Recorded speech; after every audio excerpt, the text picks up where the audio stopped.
Good evening from New York. I'm Chris Hayes. One of the most distressing elements of these anguishing past 41 days since the horrific events of October 7th and the start of the brutal and bloody war between Israel and Hamas is the marked rise in anti-Semitic incidents around the world and right here in the U.S. The Anti-Defamation League's Center on Extremism documented 832 anti-Semitic incidents of assault, vandalism, and harassment in the U.S. in just 4 weeks following the attack. It comes out to an average of nearly 28 incidents per day and represents a 316% increase over the same period last year. You could just see it, in any city you live. Just here in New York City, anti-Semitic hate crimes surged 214% in the month of October. Across the country, we've seen synagogues and Jewish schools, Jewish centers, even a Jewish cemetery defaced, vandalized. People have torn down flyers bringing attention to the more than 220 hostages kidnapped by Hamas on October 7th. A lot of these incidents have taken place under cover of night or behind the relative anonymity of a screen. But yesterday, the wealthiest man in the world made one of the most shocking public pronouncements of anti-Semitism I've seen. And he did it on the platform that he owns.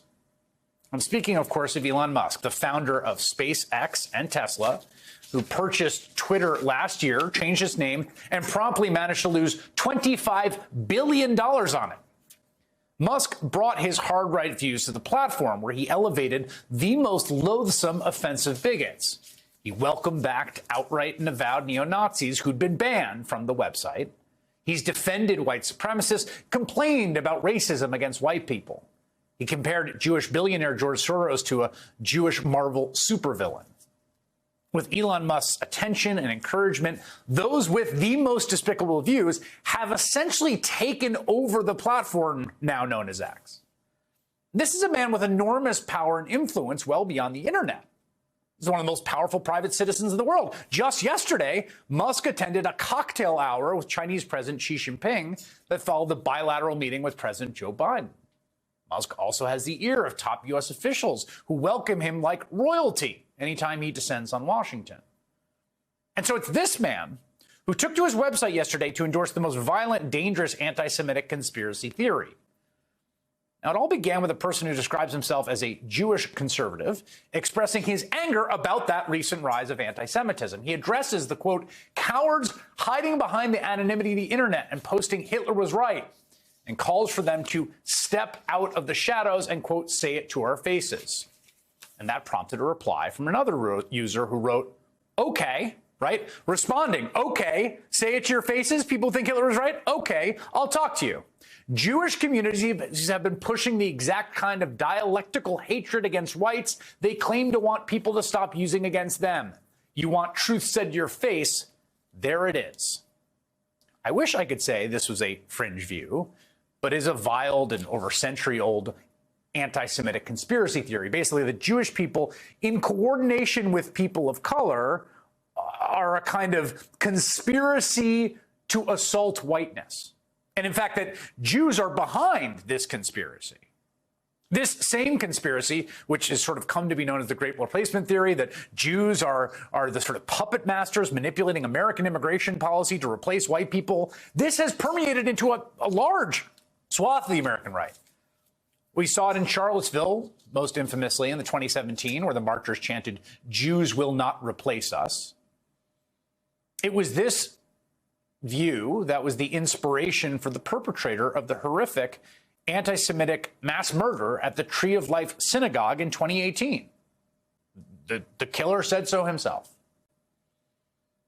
So Elon Musk, the richest man in the world, one of the most powerful and influential men in the world, the owner of this platform, replied to the post espousing that vile theory, replied to this post that replied to someone calling out those who think Hitler is right and said, okay, he says this to the guy that said that theory, you have said the actual truth. The actual truth. Jews coordinating this assault on whiteness. So shocking and repellent that Elon Musk, a man of the highest echelons of our society, would not just say something like that, but actually believe it. It's a reminder that anti-Semitism is dangerous and enduring even at the very highest levels of American society. And we should be clear, there's a real history of this in this country.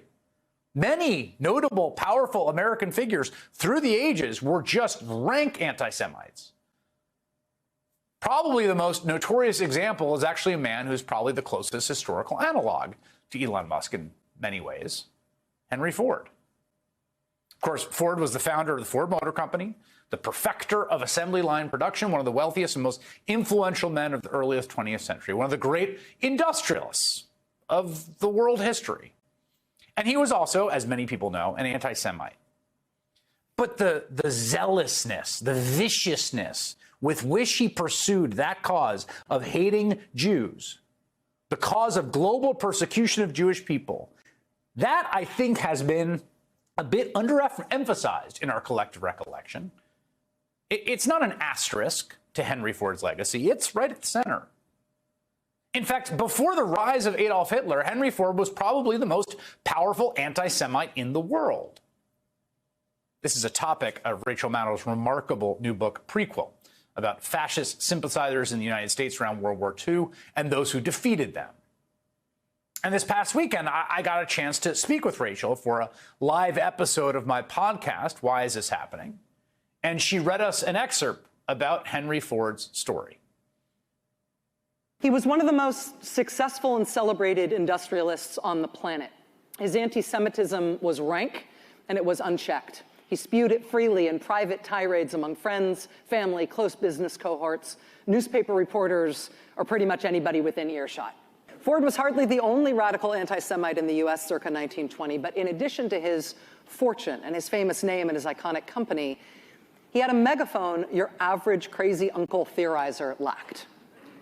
He had Twitter. No, I'm kidding. Sorry. Sorry. It's X. I'm supposed to say X. Yeah, sorry. He had a newspaper. It was called the Dearborn Independent. Every week for 92 weeks, headlines like these: "The International Jew, the World's Problem," and "Jewish Jazz, Moron Music, Becomes Our National Music." And this one: "The Perils of Baseball, Too Much Jew." These headlines were splashed onto the pages of Ford's paper, which was distributed in Ford dealerships across the country. Ford also saw to the publication of his series in book form. It was titled The International Jew. It ran to 4 volumes. The German edition of Ford's book had landed in the hands of one particularly gifted propagandist. When Adolf Hitler's book, Mein Kampf, was published in 1925, the author appeared to lift not just ideas, but whole passages from Ford's own publications. Mein Kampf's first edition extolled Ford by name. When a reporter from the Detroit News showed up at Nazi Party headquarters in Munich in December 1931 to interview Hitler, she had a series that was called 5 Minutes with Men in Public Eye. And she had her 5 minutes with Hitler. When she went to Hitler's office, she was surprised to find hanging on the wall behind Hitler's desk a large framed portrait of a very famous American. Hitler explained to the newspaper woman, "I regard Henry Ford as my inspiration." Wild, right? Didn't know it until I read the book. And that was just part of our wide-ranging 2-hour conversation. If you want to hear more, you're in luck.